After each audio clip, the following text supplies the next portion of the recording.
Bună tuturor! Bine ați venit pe canalul meu! Pentru astăzi am pregătit un fashion video și am să vă arăt ce mi-am cumpărat în materie de hăinuțe. Și pentru că a venit vara, m-am gândit să port și eu aceste haine, pentru că le-am cumpărat din martie și iată că astăzi suntem în iunie. Și da, vreau să port și eu aceste hăinuțe pe care le-am cumpărat special mai mult pentru vacanță. Și pe atunci când le-am cumpărat nu știam exact când o să le port și unde o să le port, dar acum știu că s-ar putea să nu le port în vacanță pentru că o să fie tocmai în toamnă. De aceea vreau să fac un haul astăzi și să vă arăt ce mi-am cumpărat. Toate hăinuțele sunt cumpărate de la magazinul meu preferat pe care îl iubesc foarte mult și se numește Francesca. Este un butic în mall, este foarte drăguț, au și un site, numai că din păcate nu puteți să găsiți aceste hăinuțe disponibile și în România sau nu pot fi livrate, dar mă gândesc că poate găsiți inspirație și poate găsiți ceva care să vă placă și haideți să-i dăm drum. Am să încep pentru prima oară cu fustițele pe care mi le-am cumpărat.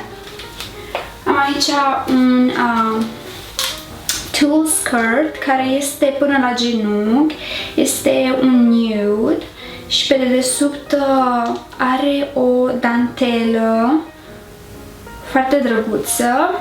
Așa, am aici o altă fustiță, e un material pe care nu știu exact să-l descriu, știu doar că este un fel de, nu știu, mileu, nu știu cum să-l descriu, este așa foarte frumușică, cum îi place soțului meu să zică.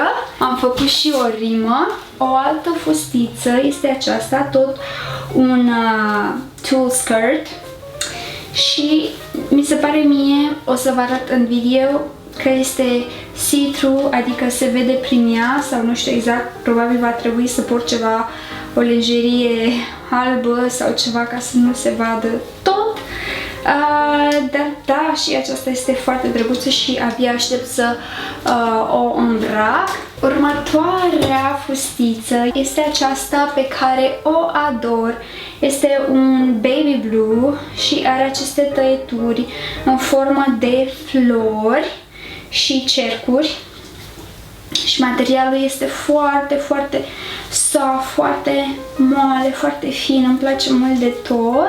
O altă fustiță este aceasta pe negru și este un fel de plasă materialul și vine și cu o fustiță pe desubt ca să nu se vadă evident. Are aici un fermoar argintiu. Următoarea fustiță este aceasta, roșie și are aici, dacă se poate observa, o fundiță foarte faină, foarte mare și de un aer așa foarte elegant. Și aceasta este tot din dantelă. După cum vedeți, sunt îndrăgostită de dantelă. Am aici o rochiță pe care soțul meu a ales-o pentru mine pentru că i-a plăcut foarte mult, a văzut-o în vitrină și i-a plăcut mult. Am purtat-o la un baby shower acum puțin timp și mi-a plăcut că e foarte confortabilă și modelul e foarte drăguț. Vine aici cu un fermoar care nu se vede, e ascuns. O altă rochiță, de data aceasta puțin mai elegantă, este această rochiță. Are aici acest decolte în formă de V, puțină la fel dantelă neagră și da, e foarte faină pentru ocazii gen nunți sau petrecere sau ceva de genul. Acum vă arăt această rochiță pe care am purtat-o de ziua mea și pe care am purtat-o și evident la ceremonia de cetățenie. Are spatele așa, cu breteluțe din acestea spaghetti, foarte drăguțe. Eu am purtat-o cu o gecuță de blugi pentru că mi s-a părut că era prea decoltată. Următoarea rochiță este portocalie și acest colier este super, deci nu mai este nevoie să mai port nimic altceva. Sunt niște perluțe și niște pietricele foarte, foarte drăguțe. Spatele la fel cu niște bretele de data aceasta mai mari, mai groase. Încă o rochiță pe care o ador are acest decolteu aici rotund cumva și puțin, nu știu, în V.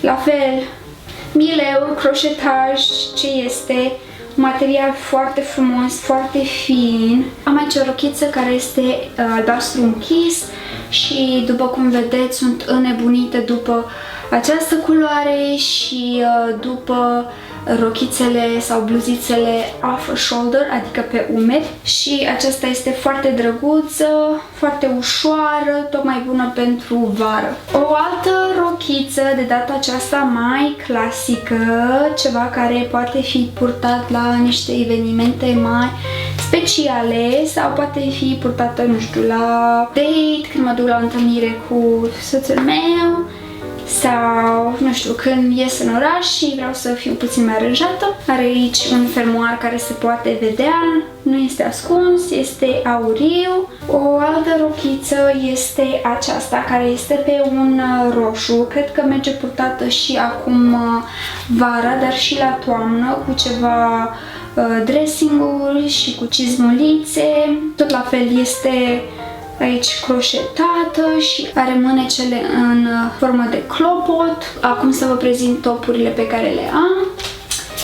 Am aici acest top, care la fel nu știu din ce e făcut, dar partea asta este elastică și are așa aceste breteluțe și am impresia că pot fi băgate înăuntru, ori pot susține practic topul, și pentru că sunt înnebunită și obsedată de bluzițele și rochițele care sunt pe umeri, mi-am mai luat încă una, de data aceasta pe un roz pal și e tot așa croșetată, cu model foarte drăguț în față, o broderie foarte faină, cu mânecuța puțin mai lungă, după cum se poate vedea. O altă bluziță este aceasta, care are la fel mânecuțele sub formă de clopot, este foarte confortabilă și aici are tot așa un fel de croșetaj.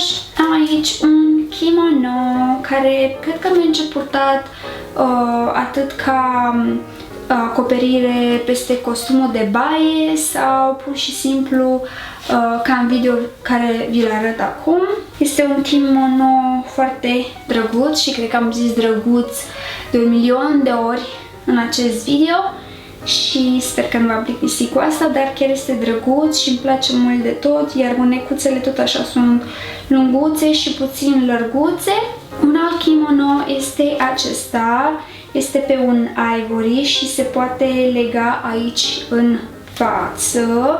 La fel, v-am zis că am ceva cu mileu, cu, nu știu, dantela, este adorabil acesta, abia aștept să îl port.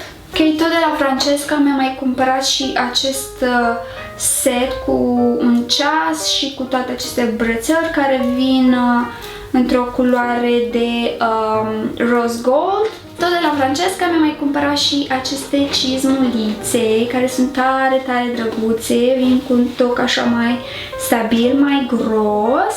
Aici au elastic și cred că vor fi purtate de mine atât primăvara asta, care deja a trecut, poate chiar vara sau la toamnă. Și da, sper că v-a plăcut acest video. Dacă v-a plăcut, dați-mi un like ca să știu dacă v-a plăcut. Dacă ajungem la acest video cu peste 200 de like-uri, am să fac un giveaway frumos pentru voi, care evident o să fie internațional și vreau să vă răsplătesc pentru tot. Ok, până data viitoare, v-am pupat, pa, pa!